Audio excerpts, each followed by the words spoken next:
So we have the newest addition in this long-running franchise, Kingdom of the Planet of the Apes. This franchise is actually one of the original franchises that predates even big franchises like Star Wars and Indiana Jones, starting all the way back in 1968. And honestly, up until about a week ago, I had seen one of these movies in full. And unfortunately, it was the Tim Burton remake. I had seen bits and pieces of the original and a few minutes of War for the Planet of the Apes, but other than that, I had not seen a single one of these movies. But I still got excited for this movie because it's directed by Wes Ball, who directed the Maze Runner films, of which I am a huge fan. And this is his first directing gig since. That wasn't supposed to be the case. He was working on a film called Mouse Guard, but that was canceled by Fox a while ago, so I guess they decided to give him this as a replacement, I guess. And so that initially got me excited for this movie, even if I wasn't a big fan of Planet of the Apes. And recently I decided to watch a lot of the previous films. I was originally just going to watch the new trilogy for this, but then I decided to watch all the other ones as well.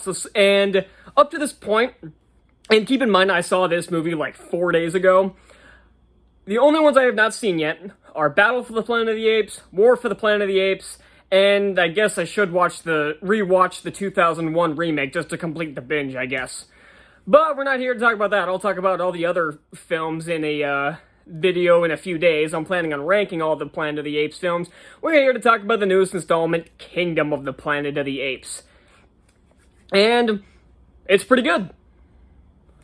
Now, the Planet of the Apes franchise has been pretty hit or miss. The original movies are not exactly good, other than the first movie. The remakes have been pretty good. Again, I haven't seen War. I've heard both that it's the best and the least best of the three, so I'm not sure what to assume there, but I liked Rise and Dawn quite a bit. I thought Dawn was better, but I liked both the movies quite a bit. And this movie does have new writers and a new director, so there was obviously going to be a little bit of a change, but honestly, it kind of feels like the logical next step for this franchise. And the first thing I want to get into is the look of the film, because honestly, that's the thing that's easiest to talk about, because it obviously looks outstanding. For a new time where big movies with a ton of money behind them look like garbage about 75% of the time, I'm looking at you, Little Mermaid, and The Flash, this movie looks outstanding. The ape CGI looks really good, all the landscapes look fantastic. I will say a lot of this stuff does kind of feel like Wes Ball is still in Maze Runner mode, where it's like the huts that they live in their village in the beginning of the film, they look like the huts from the Maze Runner. The destroyed city that he visits looks, a lot of the buildings, like how they're shaped and where they're broken off and everything, look a lot like the city from the Scorch Trials, where the destroyed city where they end up after they escape Wicked. It looks a lot like that, but I'm definitely not going to complain because the Maze Runner movies look outstanding. So, and again, that's a franchise that, again, the look of the film was the stuff that was, the look and the acting was the stuff that was usually praised the most, even from people that didn't like those movies. And it helps that Wes Ball was originally a special effects guy. He did a lot of special effects before he transitioned into directing as well. I wouldn't be shocked if he had a firm touch on the special effects for this movie. I'm assuming he was like a special effects supervisor or something, just was uncredited. So obviously it looks fantastic. My only problem with this movie, I have one problem, and it is a minor problem, is that this movie does take a while to get going. Like, it starts out with the main character Noah and two of his friends taking some eagle eggs for some kind of like coming of age ceremony. It's not really explained what it is, but and then it's about 25 minutes before their village gets raided by the raiders who are from Proxima Caesar, who's the villain of the film. That doesn't show up for a long time. And I should preface this, if you haven't seen the movie and you don't know this, if you've seen the other ones, this takes place, I want to say, about 3,000 years after the events of War for the Planet of the Apes.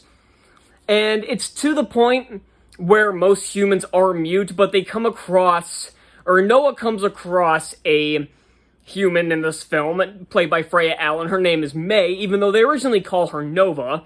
And it's explained from this orangutan that he meets up with, who's kind of like the mentor of the film, and as soon as I say that, you know he's gonna die at some point.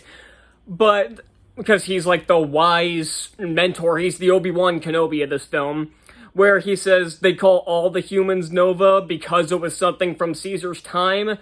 And I already got the reference that it was a reference to the original film, the female character named Nova, but considering I hadn't seen War for the Planet of the Apes yet, I didn't understand the line of it's something from Caesar's time. Now I know that there's like a little girl that he calls Nova in that film, so it makes a little more sense to me now.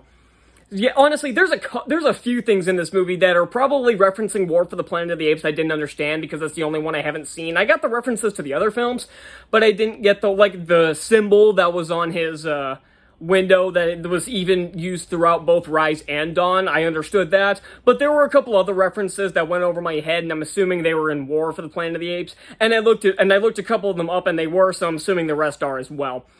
The action sequences are pretty good. There aren't a ton of them, but the ones we get are pretty entertaining. I do like the final battle. I like how Noah kind of like slowly develops into a leader of his clan. Like, you know that's gonna happen. Like, as soon as he like tries to call the eagle over and it scratches his arm instead of landing there, you know it's gonna land there the next time it shows up near the end of the movie before they start their big raid of the vault that Caesar's been trying to get into for God knows how long. You know that's gonna come up, and it's gonna be how he defeats the villain, but I like how it was done. It just happened to be, it was on my radar the entire time. I knew it was gonna happen, so it's not really a fault on the filmmakers. And I do feel the need to bring up that the writer of this is writing the new Maze Runner movie too, and if he wrote this, I'm really curious to see what he'll do with the next Maze Runner, although I really hope that film does not adapt the Maze Cutter. Because if you didn't know, I might do a video on this at some point, because I found out that James Dasher is another Rick Riordan. He's one of those woke losers that no one gives a shit about anymore.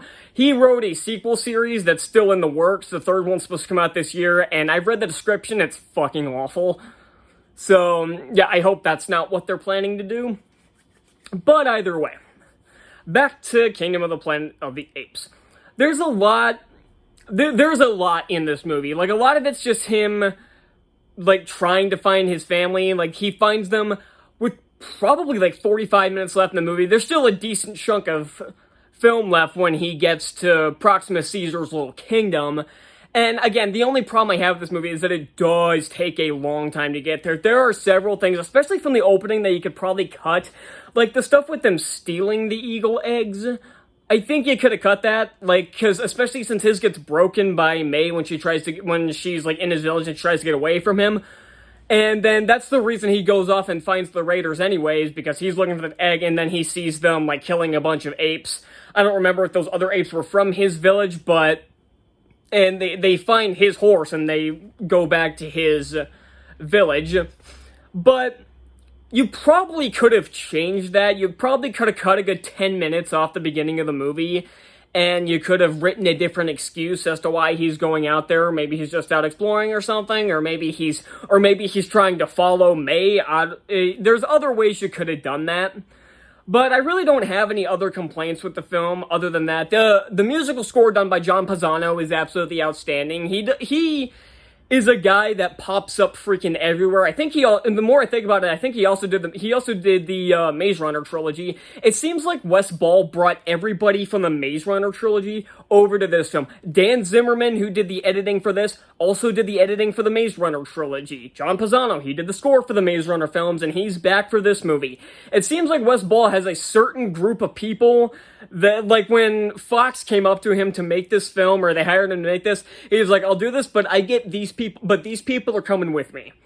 And I can see why Fox gave him this film. Again, it has kind of a Maze Runner vibe to it, with the post-apocalyptic world, a lot of the set designs, the landscapes, a lot of it is very Maze Runner-esque. But again, as someone who really enjoys the Maze Runner movies, that's right up my alley. I really enjoyed this film. I didn't expect to enjoy it as much as I did. Again, it's not a flawless film. I think the pacing could have been improved, and I do like the villain, but compared to Koba from the first two, and apparently he's back in the third one, from what I've heard. It is a slight step down, but other than that, I have no issues with this movie. Kingdom of the Planet of the Apes is going to get a B+. Now, the only question is, the last movie I gave a B+ was The Fall Guy. Is this better or worse than The Fall Guy? That is very tough, because The Fall Guy was a lot of fun, and had a lot of great comedy to it, and it had some really cool stunts and action sequences to it, and it had a really unique story. This one doesn't have a unique story, but I would honestly say it probably has a better story. It has a better musical score, the effects look better. I'd say the action sequences are decent, but they're just not a ton of them. I would say this one probably outdoes The Fall Guy just by a little bit, just by the simple fact of having a stronger story. I do think this one has a stronger story than The Fall Guy does. I would say so far, this is the second best film of the year, just behind The Ministry of Ungentlemanly Warfare. And when it comes to the top 15, this will probably end up making the top 5, which surprises me because, again, I wasn't really into the Planet of the Apes movie until about a week ago when I actually started watching them. And, again, a lot of them, especially the sequels from the 70s, aren't exactly great. But a lot of the new ones have been pretty good, and this one follows suit. So, and as far as the new ones goes, I would say, because I haven't seen War yet, I would say this one's like dead in between Rise and Dawn. This is like dead in between those two. So yeah, that's all I got. What did you guys think of Kingdom of the Planet of the Apes and the new Planet of the Apes franchise in general? And I'll see y'all next time. Bye.